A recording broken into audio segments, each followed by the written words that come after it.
ನಮಸ್ಕಾರ. ಮುಖ್ಯಾಂಶಗಳು. ವಿಧಾನ ಪರಿಷತ್ನಲ್ಲಿ ಎಪಿಎಂಸಿ ತಿದ್ದುಪಡಿ ಮಸೂದೆಗೆ ಧ್ವನಿಮತದ ಅಂಗೀಕಾರ. ಕಾಯ್ದೆ ಜಾರಿಯಿಂದ ಮಧ್ಯವರ್ತಿಗಳ ಹಾವಳಿ ನಿವಾರಣೆ. ಸಚಿವ ಎಸ್ಟಿ ಸೋಮಶೇಖರ್. ಕನಿಷ್ಠ ಬೆಂಬಲ ಬೆಲೆ ಎಂಎಸ್ಪಿ ಮುಂದುವರಿಕೆ. ಎಪಿಎಂಸಿ ಮಂಡಿಗಳ ರದ್ದತಿ ಇಲ್ಲ. ಕೇಂದ್ರ ಸಚಿವ ನರೇಂದ್ರ ಸಿಂಗ್ ತೋಮರ್.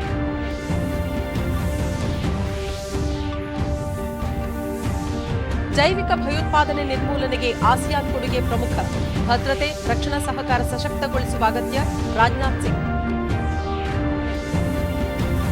ದೆಹಲಿಯಲ್ಲಿ ನೂತನ ಸಂಸತ್ ಭವನ ಕಟ್ಟಡ ನಿರ್ಮಾಣಕ್ಕೆ ಪ್ರಧಾನಿ ನರೇಂದ್ರ ಮೋದಿ ಇಂದು ಶಂಕುಸ್ಥಾಪನೆ.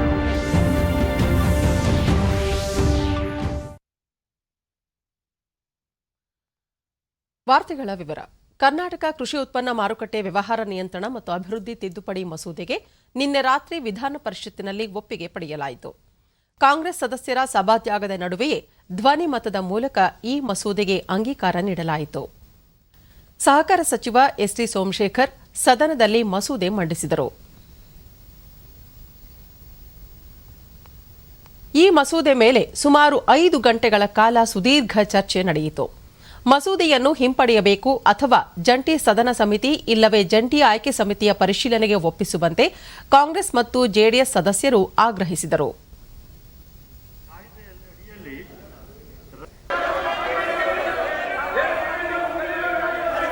ಆದರೆ ಪ್ರತಿಪಕ್ಷಗಳ ಈ ಬೇಡಿಕೆಯನ್ನು ಸರ್ಕಾರ ಒಪ್ಪಲಿಲ್ಲ. ಈ ಹಿನ್ನೆಲೆಯಲ್ಲಿ ಕಾಂಗ್ರೆಸ್ ಸದಸ್ಯರು ಸರ್ಕಾರದ ನಿಲುವನ್ನು ವಿರೋಧಿಸಿ ಸಭಾತ್ಯಾಗ ಮಾಡಿದರು. ಇದಕ್ಕೂ ಮುನ್ನ ಸದನದಲ್ಲಿ ಕೃಷಿ ಉತ್ಪನ್ನ ಮಾರುಕಟ್ಟೆ ತಿದ್ದುಪಡಿ ಮಸೂದೆ ಮಂಡಿಸಿ ಮಾತನಾಡಿದ ಎಸ್ಟಿ ಸೋಮಶೇಖರ್, ತಜ್ಞರ ಜೊತೆ ಚರ್ಚಿಸಿ ವಿಧೇಯಕ ರೂಪಿಸಲಾಗಿದೆ. ಈ ಮಸೂದೆಯಿಂದ ಮಧ್ಯವರ್ತಿಗಳ ಹಾವಳಿ ನಿವಾರಣೆಯಾಗಲಿದ್ದು, ನನ್ನ ಬೆಳೆ ನನ್ನ ಹಕ್ಕು ಎಂಬಂತೆ ರೈತರಿಗೆ ತಾನು ಬೆಳೆದ ಬೆಳೆಯ ಬಗ್ಗೆ ತೀರ್ಮಾನ ಕೈಗೊಳ್ಳುವ ಅಧಿಕಾರ ದೊರೆಯಲಿದೆ. ರೈತರ ಆದಾಯ ಹೆಚ್ಚಾಗಲಿದ್ದು, ಸೆಸ್ ಪದ್ಧತಿಯನ್ನು ತೆಗೆದುಹಾಕಲಾಗಿದೆ ಎಂದರು.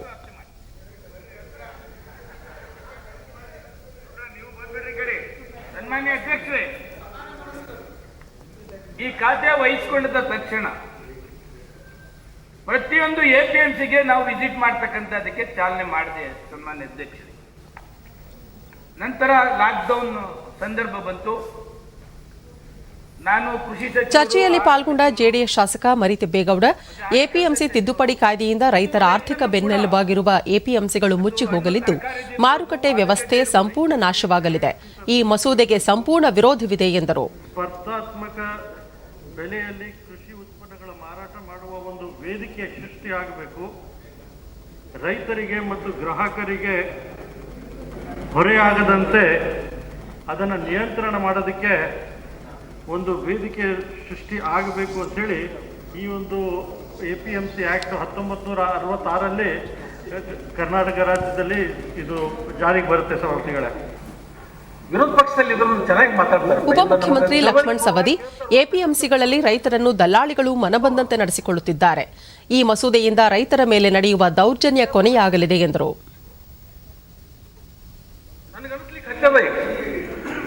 ಅಲ್ಲಿದ್ದಾಗ ಬಹಳ ಚೆನ್ನಾಗಿದ್ರಿ. ಇಲ್ಲಿ ಯಾವ ಸಂಸ್ಕಾರ ನಿಮಗೆ ಬೈತೋ, ಮಂತ್ರಿಗಳಿಗೆ ಯಾವ ಪೀಡೆ ನಿಮಗೆ ತಲುಪೋದು, ಯಾವ ಭೂತ ನಿಮ್ಮಲ್ಲಿ ಹೋಯ್ತೋ ನಮಗೆ ಏನು ಅರ್ಥ ಆಗ್ತಾ ಇಲ್ಲ. ಆದ್ರೆ ಇಲ್ಲಿ ಬಂದ್ಮೇಲೆ ನಾವು ಮಂತ್ರಿಗಳಿದ್ದೀರಿ, ಆಮೇಲೆ ಜವಾಬ್ ಕೊಡಿ. ಇಲ್ಲಿ ಜವಾಬ್ ಪ್ರಶ್ನೆ ಅಲ್ಲ. ನಾನು ನೀವು ಮಾತಾಡಿದ್ದಕ್ಕೆ ಉತ್ತರ ಕೊಡ್ತಾ ಇಲ್ಲ. ನಾನು ನಿಮಗೆ ಹೇಳ್ತಾ ಇದ್ದೀನಿ, ಇನ್ನೊಬ್ಬರಿಗೆ ಒಂದ್ ನಿಮಿಷ ನೋಡಿ ಶಬ್ದ ಇತ್ತಲ್ಲ. ವಿಧಾನಸಭೆಯಲ್ಲಿ ನಿನ್ನೆ ಅಂಗೀಕಾರಗೊಂಡಿದ್ದ 2020ನೇ ಕರ್ನಾಟಕ ಜಾನುವಾರು ಹತ್ಯೆ ಪ್ರತಿಬಂಧಕ ಮತ್ತು ಸಂರಕ್ಷಣಾ ವಿಧೇಯಕವನ್ನು ಇಂದು ವಿಧಾನ ಪರಿಷತ್ನಲ್ಲಿ ಮಂಡಿಸಿ ಒಪ್ಪಿಗೆ ಪಡೆಯಲು ಸರ್ಕಾರ ನಿರ್ಧರಿಸಿದೆ. ವಿರೋಧ ಪಕ್ಷಗಳ ತೀವ್ರ ವಿರೋಧದ ಮಧ್ಯೆಯೂ ನಿನ್ನೆ ವಿಧಾನಸಭೆಯಲ್ಲಿ ಗೋಹತ್ಯೆ ನಿಷೇಧ ಕಾಯ್ದೆಗೆ ಧ್ವನಿಮತದ ಮೂಲಕ ಅಂಗೀಕಾರ ಪಡೆಯಲಾಗಿತ್ತು. ಇಂದು ವಿಧಾನ ಪರಿಷತ್ನಲ್ಲಿ ಈ ಮಸೂದೆ ಮಂಡನೆಯಾಗಲಿದ್ದು, ಕೆಲ ಹೊತ್ತಿನ ಚರ್ಚೆಯ ಬಳಿಕ ಸದನದ ಒಪ್ಪಿಗೆ ಪಡೆಯಲು ಸರ್ಕಾರ ಮುಂದಾಗಿದೆ. ಆದರೆ ಮಸೂದೆಗೆ ಪ್ರತಿಪಕ್ಷ ಕಾಂಗ್ರೆಸ್ ಸದಸ್ಯರು ವಿರೋಧ ವ್ಯಕ್ತಪಡಿಸಿದ್ದು, ಇಂದು ಕಲಾಪ ಬಹಿಷ್ಕರಿಸುವ ಬಗ್ಗೆ ಯೋಜನೆ ರೂಪಿಸಿದ್ದಾರೆ. ಬಿಲ್ಲು ಇತ್ಯಾದಿಗಳಿಗೆ ಅದನ್ನ ನಾಳೆ ತಗೊಳ್ಳೋಣ, ಉಳಿದಿದ್ಯಾವುದು ತಗೊಳ್ತಾ ಇಲ್ಲ. ನಿಯಮ 69ರ ಮೇರೆಗೆ ಸಾರ್ವಜನಿಕ ಮಹತ್ವದ ಚರ್ಚೆ. ದಯವಿಟ್ಟು ಪ್ರತಿಪಕ್ಷ ಕನಿಷ್ಠ ಬೆಂಬಲ ಬೆಲೆ ಮುಂದುವರಿಯುವುದರ ಜೊತೆಗೆ ಎಪಿಎಂಸಿ ಮಂಡಿಗಳನ್ನು ರದ್ದುಗೊಳಿಸುವುದಿಲ್ಲ ಎಂದು ಕೇಂದ್ರ ಕೃಷಿ ಸಚಿವ ನರೇಂದ್ರ ಸಿಂಗ್ ತೋಮರ್ ಸರ್ಕಾರದ ನಿರ್ಧಾರವನ್ನು ಪುನರುಚ್ಚರಿಸಿದ್ದಾರೆ. ಈ ಕುರಿತು ಸರಣಿ ಟ್ವೀಟ್ ಮಾಡಿರುವ ಅವರು, ಯಾವುದೇ ಕಾರಣಕ್ಕೂ ಯಾರೂ ಕೂಡ ರೈತರ ಭೂಮಿಯನ್ನು ಕಸಿದುಕೊಳ್ಳಲು ಸಾಧ್ಯವಿಲ್ಲ. ಹಾಗೆಯೇ ಖರೀದಿದಾರರು ರೈತರ ಭೂಮಿಗೆ ಸಂಬಂಧಿಸಿದಂತೆ ಯಾವುದೇ ಬದಲಾವಣೆ ಮಾಡಲು ಸಾಧ್ಯವಿಲ್ಲ.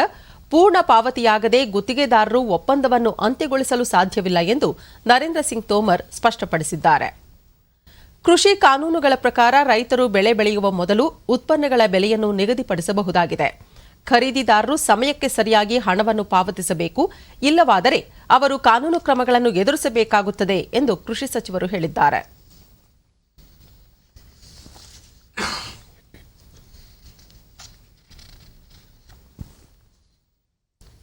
ಆಸಿಯಾನ್ ರಾಷ್ಟ್ರಗಳ ನಡುವೆ ಪರಸ್ಪರ ನಂಬಿಕೆ ಮತ್ತು ವಿಶ್ವಾಸದ ಅಗತ್ಯವಿದೆ ಎಂದು ರಕ್ಷಣಾ ಸಚಿವ ರಾಜನಾಥ್ ಸಿಂಗ್ ತಿಳಿಸಿದ್ದಾರೆ. ಇಂದು ಬೆಳಗ್ಗೆ 7ನೇ ಆಸಿಯಾನ್ ರಕ್ಷಣಾ ಸಚಿವರುಗಳ ಸಭೆ ಉದ್ದೇಶಿಸಿ ವರ್ಚುವಲ್ ಮೂಲಕ ಮಾತನಾಡಿದ ಅವರು, ಪ್ರಾದೇಶಿಕ ಹಂತದಲ್ಲಿ ಸುಸ್ಥಿರತೆ, ಶಾಂತಿ ಸ್ಥಾಪನೆಗಾಗಿ ಸುದೀರ್ಘ ಒಡಂಬಡಿಕೆ ಅಗತ್ಯ. ಕಳೆದ ದಶಕದಲ್ಲಿ ಆಸಿಯಾನ್ ರಾಷ್ಟ್ರಗಳ ನಡುವೆ ಉತ್ತಮ ಸಂಬಂಧ ವೃದ್ಧಿಯಾಗಿದ್ದು, ಪರಸ್ಪರ ಸಹಕಾರ, ಕಾರ್ಯತಂತ್ರ ಪಾಲುದಾರಿಕೆಯಲ್ಲಿ ಗಣನೀಯ ಪ್ರಗತಿ ಸಾಧಿಸಲಾಗಿದೆ ಎಂದು ಹೇಳಿದರು. ಸೈಬರ್ ಸುರಕ್ಷತೆ ಮತ್ತು ಸಾಂಕ್ರಾಮಿಕ ರೋಗ ಹರಡುವಿಕೆ ನಿಯಂತ್ರಣ ಇಂದಿನ ಸವಾಲಾಗಿದ್ದು, ಇದರ ಜೊತೆಗೆ ಜೈವಿಕ ಭಯೋತ್ಪಾದನೆಯ ಬೆದರಿಕೆಯನ್ನು ಎದುರಿಸಬೇಕಾಗಿದೆ. ಇದಕ್ಕಾಗಿ ಆಸಿಯಾನ್ ರಾಷ್ಟ್ರಗಳು ಕೊಡುಗೆ ನೀಡಬೇಕಾಗಿದ್ದು, ಈ ನಿಟ್ಟಿನಲ್ಲಿ ಭದ್ರತೆ ಮತ್ತು ರಕ್ಷಣಾ ಸಹಕಾರವನ್ನು ಹೆಚ್ಚು ಸಶಕ್ತಗೊಳಿಸುವ ಅಗತ್ಯವಿದೆ ಎಂದು ರಾಜನಾಥ್ ಸಿಂಗ್ ತಿಳಿಸಿದರು.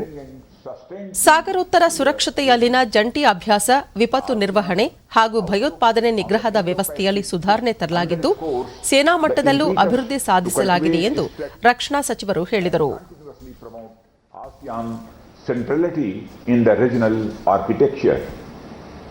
Our collective achievement in the past decade has been remarkable in advancing multilateral cooperation through strategic dialogue and practical security cooperation.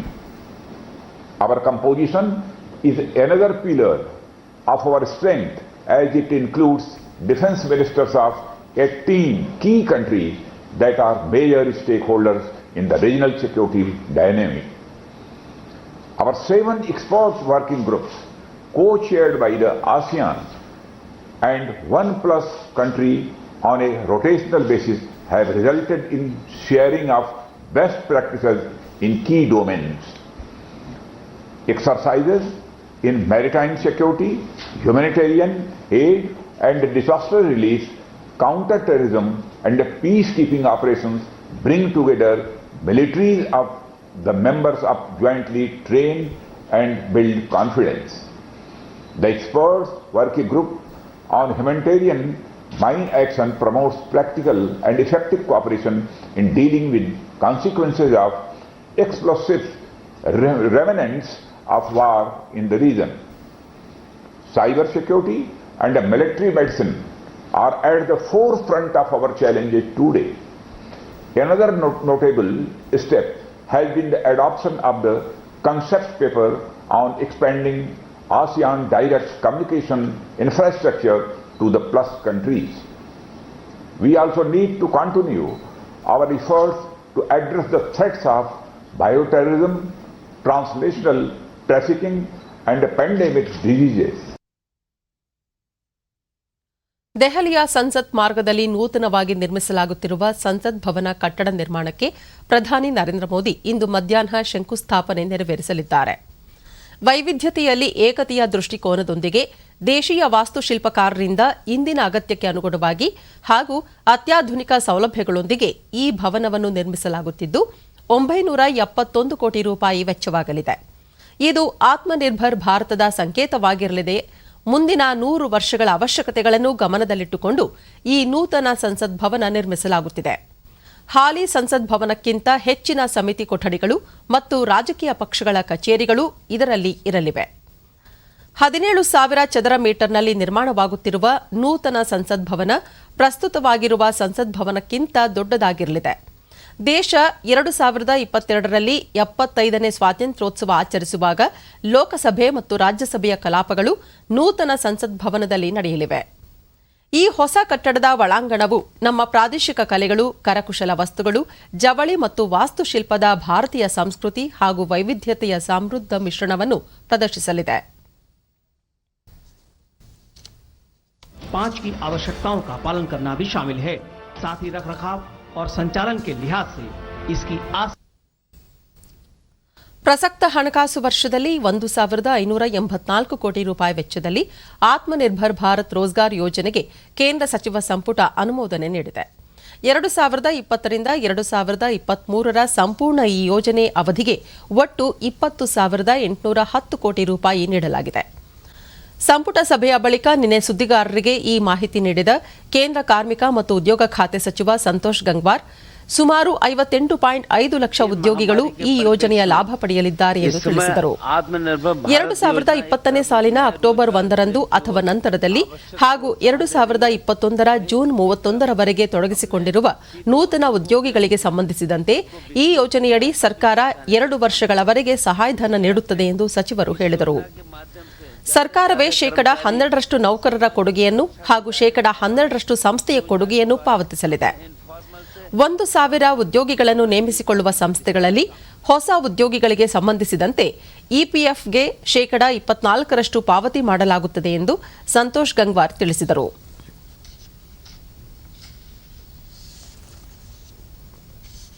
ಕರ್ನಾಟಕದಲ್ಲಿ ಇತ್ತೀಚೆಗೆ ಮಳೆ ಹಾಗೂ ಪ್ರವಾಹದಿಂದ ಉಂಟಾಗಿರುವ ಹಾನಿಯ ಕುರಿತು ಪರಾಮರ್ಶೆ ನಡೆಸಲು ಕೇಂದ್ರ ಆಂತರಿಕ ಸಚಿವಾಲಯದ ಕೇಂದ್ರ ತಂಡ ಇದೇ 13ರಿಂದ 15ರವರೆಗೆ 3 ದಿನಗಳ ಪ್ರವಾಸ ಕೈಗೊಳ್ಳಲಿದೆ.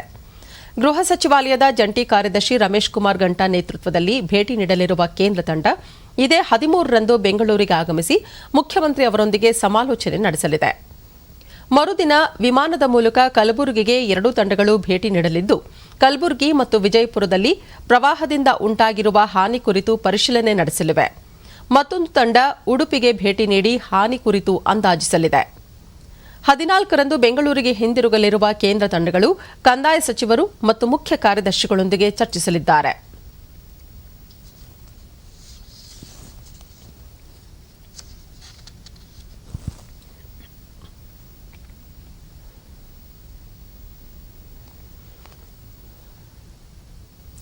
ದೇಶದಲ್ಲಿ ಕಳೆದ 24 ಗಂಟೆಗಳಲ್ಲಿ 31,522 ಕೊರೋನಾ ಸೋಂಕು ಪ್ರಕರಣಗಳು ಪತ್ತೆಯಾಗಿದ್ದು, ಒಟ್ಟು ಸೋಂಕಿತರ ಸಂಖ್ಯೆ 97,67,372ಕ್ಕೆ ಏರಿಕೆಯಾಗಿದೆ. ಸೋಂಕಿತರ ಚೇತರಿಕೆ ಪ್ರಮಾಣದಲ್ಲಿ ಏರಿಕೆಯಾಗುತ್ತಿದೆ. ನಿನ್ನೆ 37,725 ಮಂದಿ ಬಿಡುಗಡೆಯಾಗಿದ್ದು, ಒಟ್ಟು 92,53,306 ಸೋಂಕಿತರು ಗುಣಮುಖರಾಗಿದ್ದಾರೆ. ಇದರೊಂದಿಗೆ ಚೇತರಿಕೆ ಪ್ರಮಾಣ ಶೇಕಡಾ 94.74ಕ್ಕೆ ಹೆಚ್ಚಳವಾಗಿದೆ. ಇದುವರೆಗೆ ಒಟ್ಟು 1,41,772 ಮಂದಿ ಸಾವನ್ನಪ್ಪಿದ್ದಾರೆ. ಮರಣ ದರ ಶೇಕಡಾ 1.45ಕ್ಕೆ ತಗ್ಗಿದೆ. 3,72,293 ಸೋಂಕಿತರು ವಿವಿಧ ಆಸ್ಪತ್ರೆಗಳಲ್ಲಿ ಚಿಕಿತ್ಸೆ ಪಡೆಯುತ್ತಿದ್ದು, ಸಕ್ರಿಯ ಪ್ರಕರಣಗಳ ಸಂಖ್ಯೆ ಶೇಕಡಾ 3.81ಕ್ಕೆ ಇಳಿಕೆಯಾಗಿದೆ. ರಾಜ್ಯದಲ್ಲಿ ನಿನ್ನೆ ಹೊಸದಾಗಿ 1,279 ಮಂದಿಗೆ ಕೋವಿಡ್ ಪ್ರಕರಣ ದೃಢಪಟ್ಟಿದ್ದು, ಇದರೊಂದಿಗೆ ಒಟ್ಟು ಸೋಂಕು ಪ್ರಕರಣಗಳ ಸಂಖ್ಯೆ 8,96,563ಕ್ಕೆ ಏರಿಕೆಯಾಗಿದೆ. ನಿನ್ನೆ 3,218 ಮಂದಿ ಆಸ್ಪತ್ರೆಯಿಂದ ಬಿಡುಗಡೆಯಾಗಿದ್ದು, ಇದುವರೆಗೂ ಗುಣಮುಖರಾದವರ ಸಂಖ್ಯೆ ಒಟ್ಟು 8,61,588ಕ್ಕೆ ತಲುಪಿದೆ. ನಿನ್ನೆ 20 ಮಂದಿ ಸಾವನ್ನಪ್ಪಿದ್ದು, ಮೃತಪಟ್ಟವರ ಸಂಖ್ಯೆ 11,900ಕ್ಕೆ ಏರಿಕೆಯಾಗಿದೆ. ಸದ್ಯ ರಾಜ್ಯದಲ್ಲಿ 23,056 ಸಕ್ರಿಯ ಪ್ರಕರಣಗಳಿವೆ. 265 ಮಂದಿ ರಾಜ್ಯದ ವಿವಿಧ ಆಸ್ಪತ್ರೆಗಳಲ್ಲಿ ತೀವ್ರ ನಿಗಾ ಘಟಕದಲ್ಲಿ ಚಿಕಿತ್ಸೆ ಪಡೆಯುತ್ತಿದ್ದಾರೆ.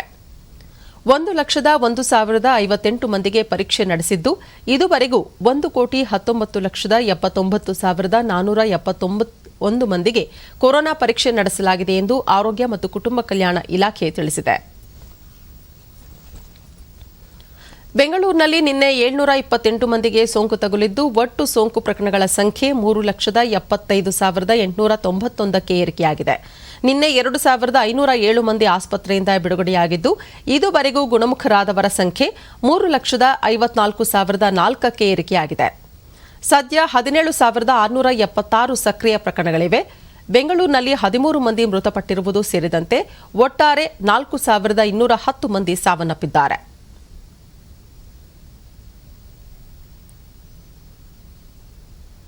ವಿವಿಧ ಜಿಲ್ಲೆಗಳಲ್ಲಿ ವರದಿಯಾಗಿರುವ ಪ್ರಕರಣಗಳ ವಿವರ ಇಂತಿದೆ.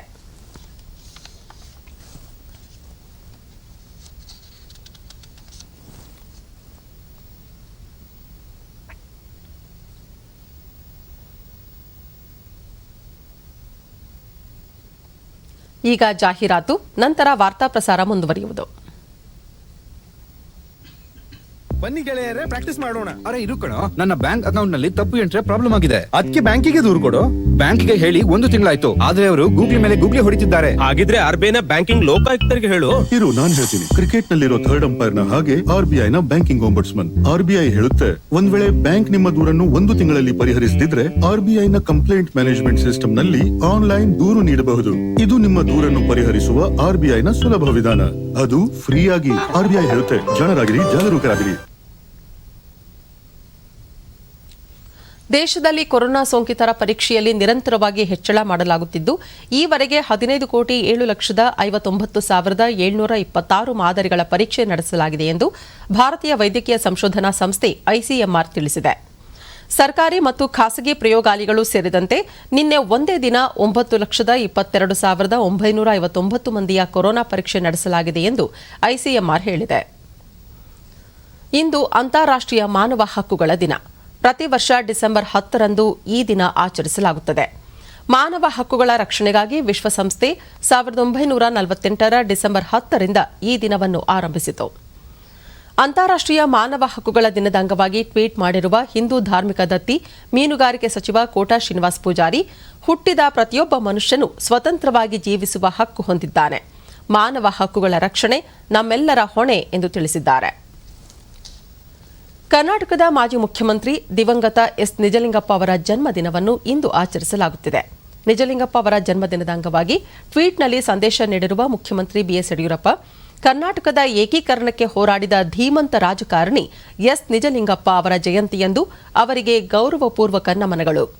ರಾಷ್ಟ್ರ ರಾಜಕಾರಣದಲ್ಲಿಯೂ ಛಾಪು ಮೂಡಿಸಿದ್ದವರು ಹಲವಾರು ನೀರಾವರಿ, ವಿದ್ಯುತ್ ಮತ್ತಿತರ ಯೋಜನೆಗಳ ಅನುಷ್ಠಾನದ ಮೂಲಕ ನವಕರ್ನಾಟಕ ನಿರ್ಮಾಣಕ್ಕೆ ಭದ್ರ ಬುನಾದಿ ಹಾಕಿದ ದೂರದೃಷ್ಟಿಯ ನಾಯಕರಾಗಿದ್ದರು ಎಂದು ಸ್ಮರಿಸಿದ್ದಾರೆ. ನಗರೀಕರಣ ಹಾಗೂ ಆಧುನಿಕ ಭರಾಟೆಯಲ್ಲಿ ಹಲವು ಜೀವಕೋಶಗಳು ಇತ್ತೀಚಿನ ದಿನಗಳಲ್ಲಿ ನಶಿಸುವ ಅಂಚಿನಲ್ಲಿವೆ. ಇಂಥ ಸಾಲಿನಲ್ಲಿ ಚಿಟ್ಟೆಗಳೂ ಸೇರಿವೆ. ಆದರೆ ಉತ್ತರ ಕನ್ನಡ ಜಿಲ್ಲೆಯ ಜೊಯ್ಡಾ ತಾಲೂಕಿನ ಆವಾರ ಪ್ರದೇಶದಲ್ಲಿ ಅರಣ್ಯ ಇಲಾಖೆ ನಿರ್ಮಿಸಿರುವ ಚಿಟ್ಟೆ ಪಾರ್ಕ್ ಚಿಟ್ಟೆಗಳ ಸಂತತಿ ಉಳಿವಿಗೆ ನೆರವಾಗಿದೆ. ಜೊಯ್ಡಾ ವಲಯದ ಸಾಲುಮರದ ತಿಮ್ಮಕ್ಕ ಉದ್ಯಾನವನದಲ್ಲಿ ಸುಮಾರು 1 ಎಕರೆ ಪ್ರದೇಶದಲ್ಲಿ ನಿರ್ಮಿಸಲಾಗಿರುವ ಈ ಚಿಟ್ಟೆ ಪಾರ್ಕ್ನಲ್ಲಿ ಕಪ್ಪು, ಹಳದಿ, ನೀಲಿ ಸೇರಿದಂತೆ 100ಕ್ಕೂ ಹೆಚ್ಚು ಬಗೆಯ ಚಿಟ್ಟೆಗಳು ಪ್ರವಾಸಿಗರನ್ನು ಕೈಬೀಸಿ ಕರೆಯುತ್ತಿವೆ. ಕೀಟ ಪ್ರಪಂಚದ ಅತ್ಯಂತ ಆಸಕ್ತಿದಾಯಕ ಹಾಗೂ ವಿಶಿಷ್ಟ ರೂಪಾಂತರದ ಮೂಲಕ ಬೆಳೆಯುವ ಚಿಟ್ಟೆಗಳನ್ನು ನೋಡುವುದೇ ಒಂದು ಹಬ್ಬ.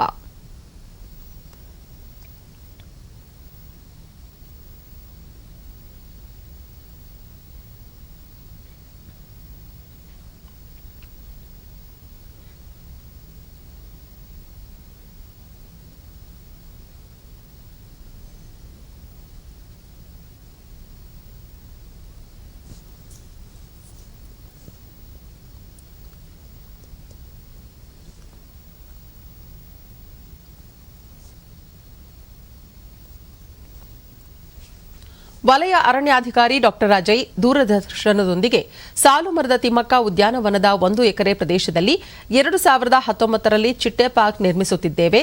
ಆರಂಭದಲ್ಲಿ 27 ಬಗೆಯ ಚಿಟ್ಟೆಗಳಿದ್ದರೆ ಪ್ರಸ್ತುತ ಇದರ ಸಂಖ್ಯೆ 100ಕ್ಕೂ ಹೆಚ್ಚಿದೆ.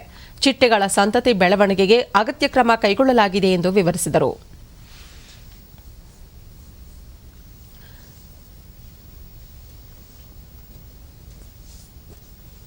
ಜೊಯ್ಡಾ ಉಪವಲಯ ಅರಣ್ಯಾಧಿಕಾರಿ ಸಿಜಿ ನಾಯ್ಕ್, ಚಿಟ್ಟೆ ಪಾರ್ಕ್ನಲ್ಲಿ ವಿವಿಧ ಬಗೆಯ 100ಕ್ಕೂ ಹೆಚ್ಚು ಪಾತರಗಿತ್ತಿಗಳು ಕಂಡುಬರುತ್ತಿದ್ದು ಪ್ರವಾಸಿಗರನ್ನು ಆಕರ್ಷಿಸುತ್ತಿವೆ ಎಂದರು.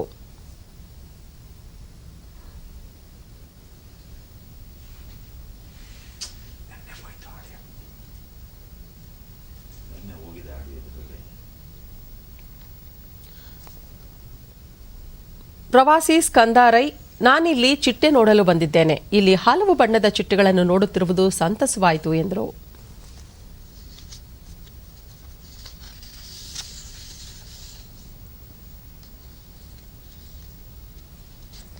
ಮಾರ್ಚ್ 2019ಕ್ಕೆ ಅಂತ್ಯಗೊಂಡ ಸಾಲಿನ ಭಾರತದ ಲೆಕ್ಕ ನಿಯಂತ್ರಕರು ಮತ್ತು ಮಹಾ ಲೆಕ್ಕ ಪರಿಶೋಧಕರ ಆರ್ಥಿಕ ಮತ್ತು ರಾಜಸ್ವ ವಲಯಗಳ ಮೇಲಿನ ವರದಿಯನ್ನು ವಿಧಾನಮಂಡಲದಲ್ಲಿ ನಿನ್ನೆ ಮಂಡಿಸಲಾಗಿದೆ.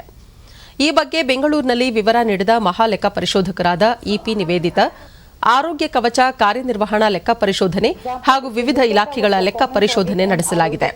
ಕಟ್ಟಡ ಮತ್ತು ಇತರ ನಿರ್ಮಾಣ ಕಾರ್ಮಿಕರ ಕಲ್ಯಾಣ ಮಂಡಳಿಯಲ್ಲಿ ಅಸಮರ್ಪಕ ನಿರ್ವಹಣೆ ಕಂಡುಬಂದಿದೆ. ಆರೋಗ್ಯ ಕವಚ ಯೋಜನೆಯ ಲೆಕ್ಕ ಪರಿಶೋಧನೆಯಲ್ಲಿ ಲೋಪದೋಷಗಳು ಕಂಡುಬಂದಿವೆ. ದತ್ತಾಂಶ ನಿರ್ವಹಣೆ, ಆಂಬ್ಯುಲೆನ್ಸ್ ಚಾಲಕರು, ತುರ್ತು ಸ್ಥಿತಿ ನಿರ್ವಹಣಾ ತಜ್ಞರ ಹುದ್ದೆಗಳ ಖಾಲಿಯಿಂದ ರೋಗಿಗಳಿಗೆ ಸಮರ್ಪಕ ಸೌಲಭ್ಯಗಳು ದೊರೆತಿಲ್ಲ ಎಂದು ತಿಳಿಸಿದರು. ರಾಜ್ಯದಲ್ಲಿ ಅನುಷ್ಠಾನ ಮಾಡಲಾದ ಯೋಜನೆಗಳ ಸಾಮಾಜಿಕ ಲೆಕ್ಕ ಪರಿಶೋಧನೆಗೆ ಯಾವುದೇ ವಿಶೇಷ ಪ್ರಾಧಿಕಾರ ರಚಿಸಿರಲಿಲ್ಲ. ಇದರಿಂದ ಅನುಸರಣಾ ವರದಿಯು ದುರ್ಬಲವಾಗಿದ್ದು, ವರದಿಯಲ್ಲಿ ಸೂಚಿಸಲಾದ ನಿಯಮಗಳ ಪಾಲನೆ ಆಗಿಲ್ಲ ಎಂದರು. When it comes to the construction workers cess, a huge amount is being collected as cess, and they're sitting on a very big, fund, and the activities are not commensurate. So the purpose for which the cess is being collected, it is not being used for that purpose. ಇಂದಿನ ದಿನಗಳಲ್ಲಿ ತಾಜಾ ಹಾಗೂ ಶುದ್ಧ ಜೇನುತುಪ್ಪ ದೊರೆಯುವುದು ಕಷ್ಟದ ಸಂಗತಿಯೇ ಸರಿ. ಕಲಬೆರಕೆಯದ್ದೇ ದೊಡ್ಡ ಸಮಸ್ಯೆಯಾಗಿದೆ. ಇಂತಹ ಸಂದರ್ಭದಲ್ಲಿ ಪರಿಸರ ಪ್ರೇಮಿಯೊಬ್ಬರು ವಿಶೇಷ ಕಾಳಜಿಯಿಂದ ಸದ್ದಿಲ್ಲದೆ ಹನಿ ಪಾರ್ಕ್ ನಿರ್ಮಿಸಿ ತಾಜಾ ಜೇನು ನೀಡಲು ಮುಂದಾಗಿದ್ದಾರೆ. ಈ ಕುರಿತು ಒಂದು ವರದಿ. ಘಟ್ಟ ಪ್ರದೇಶವನ್ನು ಒಳಗೊಂಡಿರುವ ಉತ್ತರ ಕನ್ನಡ ಜಿಲ್ಲೆ ಕಾಡು, ಬೆಟ್ಟ, ನದಿ ಸೇರಿದಂತೆ ಅಪಾರ ಅರಣ್ಯ ಸಂಪತ್ತು ಹೊಂದಿದ್ದು ವಿಶಿಷ್ಟ ಜೀವ ವೈವಿಧ್ಯ ಪ್ರದೇಶವಾಗಿದೆ. ಜಿಲ್ಲೆಯಲ್ಲಿ ಜೇನು ಸಾಕಾಣಿಕೆಗೆ ಹೆಚ್ಚಿನ ಅವಕಾಶವಿದೆ. ಇಲ್ಲಿನ ತಾಜಾ ಹಾಗೂ ಶುದ್ಧ ಜೇನುತುಪ್ಪಕ್ಕೆ ಮೊದಲಿನಿಂದಲೂ ಬೇಡಿಕೆ ಇದೆ. ಸಹಜ ಜೇನು ಕೃಷಿಯಿಂದ ಹಲವು ಲಾಭಗಳಿದ್ದು, ಕೃಷಿ ಬದುಕಿಗೆ ಜೇನು ಉತ್ತಮ ಆದಾಯ ಮೂಲವಾಗಿದೆ. ಜೇನುತುಪ್ಪ ಅನೇಕ ರೋಗಗಳಿಗೆ ಔಷಧವಾಗಿರುವುದಲ್ಲದೆ ಸೌಂದರ್ಯವರ್ಧಕಗಳ ತಯಾರಿಕೆಯಲ್ಲೂ ತಾಜಾ ಜೇನಿಗೆ ಉತ್ತಮ ಬೇಡಿಕೆ ಇದೆ. ಜೇನಿನ ಮೇಣದಿಂದ ಹಲವು ದಿನಬಳಕೆ ವಸ್ತುಗಳ ತಯಾರಿಕೆಯನ್ನೂ ಮಾಡಲಾಗುತ್ತದೆ. ಈ ನಿಟ್ಟಿನಲ್ಲಿ ಜೋಯಿಡಾ ತಾಲೂಕಿನ ನರಸಿಂಹ ಭಟ್ ಎಂಬುವರು ಜನರಿಗೆ ಜೇನಿನ ಕುರಿತು ಸಂಪೂರ್ಣ ಮಾಹಿತಿ ನೀಡುವ ಸಲುವಾಗಿ ಹನಿ ಪಾರ್ಕ್ ನಿರ್ಮಿಸಿ ವಿವಿಧ ತರಹೇವಾರಿಯ ಜೇನು ಕೃಷಿಯಲ್ಲಿ ತೊಡಗಿದ್ದಾರೆ. ನಿತ್ಯ ಆಗಮಿಸುವ ಪ್ರವಾಸಿಗರಿಗೆ ಜೇನು ಕೃಷಿ ಹಾಗೂ ಜೇನುತುಪ್ಪದ ಕುರಿತು ಅರಿವು ಮೂಡಿಸುತ್ತಿದ್ದಾರೆ. ಅರಣ್ಯ ವಿಷಯದ ಕುರಿತು ಅಭ್ಯಾಸ ಮಾಡುತ್ತಿರುವ ವಿದ್ಯಾರ್ಥಿಗಳು ಪಾರ್ಕ್ನಲ್ಲಿ ಅಡಗಿರುವ ಮಾಹಿತಿಯ ಕುರಿತು ಸಹ ಅಧ್ಯಯನ ನಡೆಸುತ್ತಿದ್ದಾರೆ.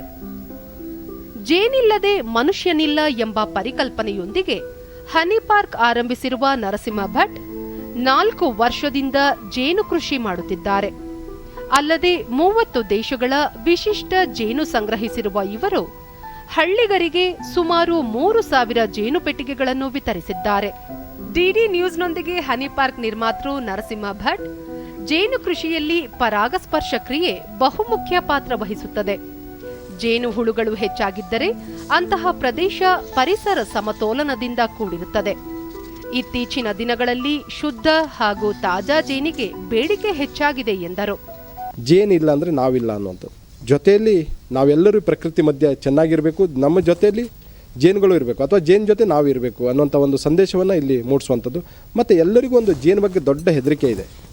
ಅಯ್ಯೋ ಅದು ಕಡಿಯುತ್ತೆ, ಇನ್ನೇನೋ ಮಾಡುತ್ತೆ, ಹಾಗೆ ಹೀಗೆ ಅನ್ನುವಂಥದ್ದು. ಆದರೆ ನಾವು ಅದನ್ನು ಯಾರೂ ಕೂಡ ಹತ್ತಿರದಿಂದ ನೋಡುವಂಥ ಪ್ರಯತ್ನ ಈವರೆಗೂ ಮಾಡಿಲ್ಲ.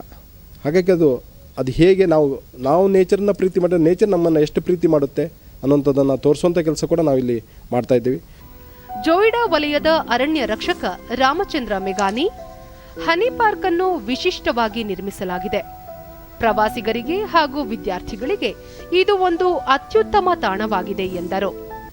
ಜೇನು ಕೃಷಿಯನ್ನು ಎಲ್ಲರೂ ಮಾಡಿ ಅದರ ಜೊತೆಗೆ ಜೇನಿನ ಮಹತ್ವವನ್ನು, ಜೇನಿನ ಹುಳುಗಳ ಉಳುವಿಕೆಯನ್ನು, ಪರಿಸರದ ಬಗ್ಗೆ ಜಾಗೃತಿಯನ್ನು ಎಲ್ಲರೂ ಹೊಂದಬೇಕು ಅಂತ ನಮ್ಮ ವಿನಂತಿ. ಹನಿ ಪಾರ್ಕ್ ಕಾರ್ಯನಿರ್ವಹಿಸುತ್ತಿರುವ ಪುಷ್ಪ, ಜೇನು ಕೃಷಿಯಲ್ಲಿ ಸಾಕಷ್ಟು ಬದಲಾವಣೆಗಳಾಗಿವೆ. ಮಣ್ಣಿನ ಪೆಟ್ಟಿಗೆ ಜಾಗದಲ್ಲಿ ಈಗ ಮರದ ಜೇನು ಪೆಟ್ಟಿಗೆಗಳು ಸ್ಥಾನ ಪಡೆದಿವೆ. ಸಾಂಪ್ರದಾಯಿಕ ಜೇನು ಕೃಷಿ ಲಾಭದಾಯಕವಾಗಿದೆ ಎಂದರು. ಒಂದು ಬಾಕ್ಸಲ್ಲಿ ನಾವು ಬೀ ಕೀಪಿಂಗ್ ಮಾಡ್ತೀವಿ. ಆದರೆ ಮೊದಲಿನ ಜನ ಈ ರೀತಿ ಒಂದು ಮಣ್ಣಿನ ಬಾಕ್ಸಲ್ಲಿ ಬೀ ಕೀಪಿಂಗ್ ಮಾಡ್ತಾ ಇದ್ರು. ಆದರೆ ಇವಾಗ ಯಾರು ಮಾಡಲ್ಲ. ಇದೇನು ಮಣ್ಣಿನ ಮಡಿಕೆ ಆಗಿರೋದ್ರಿಂದ ತುಂಬ ಕ್ಲೀನಿಂಗ್ ಮೇಂಟೈನ್ ಮಾಡಬೇಕಾಗುತ್ತೆ. ಅದಕ್ಕೆ ಈಗಿನ ಜನ ಇದನ್ನು ಮಾಡಲ್ಲ. ಇನ್ನೊಂದು ಇದು ಗ್ಲಾಸ್ ಅಂತ, ಇದು ಗ್ಲಾಸ್ ಬಾಕ್ಸು. ಇದ್ರಲ್ಲಿ ನಾವು ನೋಡ್ಬೋದು ರಾಣಿನ ಹೇಗೆ ಜೇನುಹುಳ ಎಲ್ಲ ಕವರ್ ಮಾಡ್ತಾರೆ. ಪ್ರವಾಸಿಗರಾದ ಯದುಲ ಹನಿ ಪಾರ್ಕ್ನಲ್ಲಿ ಸಾಂಪ್ರದಾಯಿಕ ಜೇನು ಕೃಷಿಯ ಕುರಿತು ಅತ್ಯುತ್ತಮ ಮಾಹಿತಿ ದೊರೆಯಿತು. ತಾನೂ ಸಹ ಜೇನು ಕೃಷಿಯಲ್ಲಿ ಆಸಕ್ತಿ ಹೊಂದಿದ್ದೆ. ಇದನ್ನು ವೀಕ್ಷಿಸಿ ಸಂತಸವಾಯಿತು. ಪರಿಸರದ ಬಗೆಗೆ ಮಾಹಿತಿಯೂ ದೊರೆಯಿತು ಎಂದರು. नेचर के लिए आई थी, लेकिन यहाँ आके मेरे को ये हनी गार्डन देखने को मिला और वहाँ पे लॉट्स ऑफ ये मिला, नॉलेज मिला और यूज़फुल था कि जैसे कैसे यूज़ हम लोग को कैसे एक ही टाइप का मालूम है कि हनी खाएंगे तो इतना होता है, लेकिन यहाँ पे डीप नॉलेज मिला और एक्सपीरियंस एकदम एक्सलेंट था. ಮುಂಬೈ ಷೇರು ಮಾರುಕಟ್ಟೆಯ ಷೇರು ಸಂವೇದಿ ಸೂಚ್ಯಂಕ ಸೆನ್ಸೆಕ್ಸ್ ಆರಂಭಿಕ ವಹಿವಾಟಿನಲ್ಲಿ 186 ಅಂಕಗಳ ಇಳಿಕೆಯೊಂದಿಗೆ 45,916ರಲ್ಲಿತ್ತು. ರಾಷ್ಟ್ರೀಯ ಸಂವೇದಿ ಸೂಚ್ಯಂಕ ನಿಫ್ಟಿ ಸಹ 57 ಅಂಕಗಳ ಏರಿಕೆಯೊಂದಿಗೆ 13,469ರಲ್ಲಿದೆ. ಅಂತಾರಾಷ್ಟ್ರೀಯ ಮಾರುಕಟ್ಟೆಯಲ್ಲಿ ಡಾಲರ್ ಎದುರು ರೂಪಾಯಿ ಮೌಲ್ಯದಲ್ಲಿ 11 ಪೈಸೆ ಇಳಿಕೆಯಾಗಿದ್ದು 73.68ರಷ್ಟಿದೆ. ಈಗ ಇಂದಿನ ಪತ್ರಿಕೆಗಳ ಇಣುಕು ನೋಟ. ಗೋ ರಕ್ಷಣೆಗೆ ಹೊಸ ಕಾಯ್ದೆ, ಪ್ರತಿಪಕ್ಷಗಳ ತೀವ್ರ ಪ್ರತಿರೋಧದ ನಡುವೆಯೇ ವಿಧಾನಸಭೆ ಒಪ್ಪಿಗೆ, ಬಿಜೆಪಿ ಸಂಭ್ರಮಾಚರಣೆ, ನಾಳೆಯಿಂದ ಕಾಂಗ್ರೆಸ್ ಕಲಾಪ ಬಹಿಷ್ಕಾರ.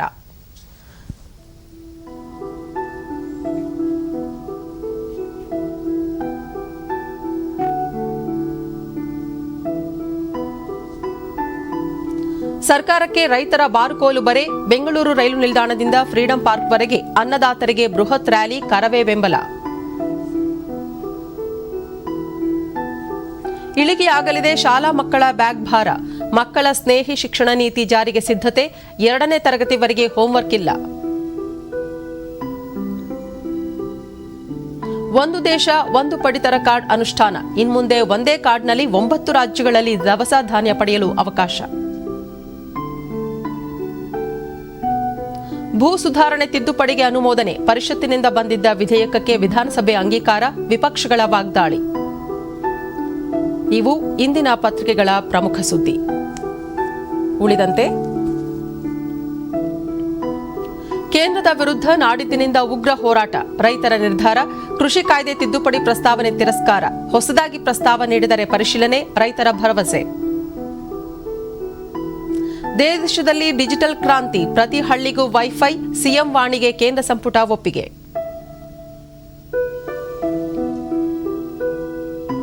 ಮರಕ್ಕೆ ಮೊಳೆ ಹೊಡೆಯುವುದು ಅಪರಾಧ, ಬಿಬಿಎಂಪಿಯಿಂದ ಕಾನೂನು ತಿದ್ದುಪಡಿಗೆ ಕ್ರಮ, ಮಂಜುನಾಥ್.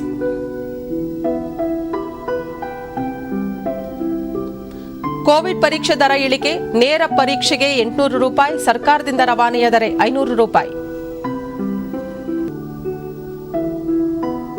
ಟಿ20 ಶ್ರೇಯಾಂಕ, ಕೊಹ್ಲಿ ರಾಹುಲ್ 1 ಸ್ಥಾನ ಏರಿಕೆ.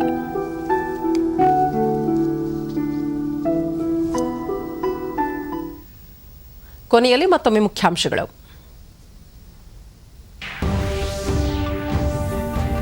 ವಿಧಾನ ಪರಿಷತ್ನಲ್ಲಿ ಎಪಿಎಂಸಿ ತಿದ್ದುಪಡಿ ಮಸೂದೆಗೆ ಧ್ವನಿಮತದ ಅಂಗೀಕಾರ, ಕಾಯ್ದೆ ಜಾರಿಯಿಂದ ಮಧ್ಯವರ್ತಿಗಳ ಹಾವಳಿ ನಿವಾರಣೆ, ಸಚಿವ ಎಸ್ಟಿ ಸೋಮಶೇಖರ್. ಕನಿಷ್ಠ ಬೆಂಬಲ ಬೆಲೆ, ಎಂಎಸ್ಪಿ ಮುಂದುವರಿಕೆ, ಎಪಿಎಂಸಿ ಮಂಡಿಗಳ ರದ್ದತಿ ಇಲ್ಲ, ಕೇಂದ್ರ ಸಚಿವ ನರೇಂದ್ರ ಸಿಂಗ್ ತೋಮರ್. ಜೈವಿಕ ಭಯೋತ್ಪಾದನೆ ನಿರ್ಮೂಲನೆಗೆ ಆಸಿಯಾನ್ ಕೊಡುಗೆ ಪ್ರಮುಖ, ಭದ್ರತೆ, ರಕ್ಷಣಾ ಸಹಕಾರ ಸಶಕ್ತಗೊಳಿಸುವ ಅಗತ್ಯ, ರಾಜನಾಥ್ ಸಿಂಗ್. ದೆಹಲಿಯಲ್ಲಿ ನೂತನ ಸಂಸತ್ ಭವನ ಕಟ್ಟಡ ನಿರ್ಮಾಣಕ್ಕೆ ಪ್ರಧಾನಿ ನರೇಂದ್ರ ಮೋದಿ ಇಂದು ಶಂಕುಸ್ಥಾಪನೆ.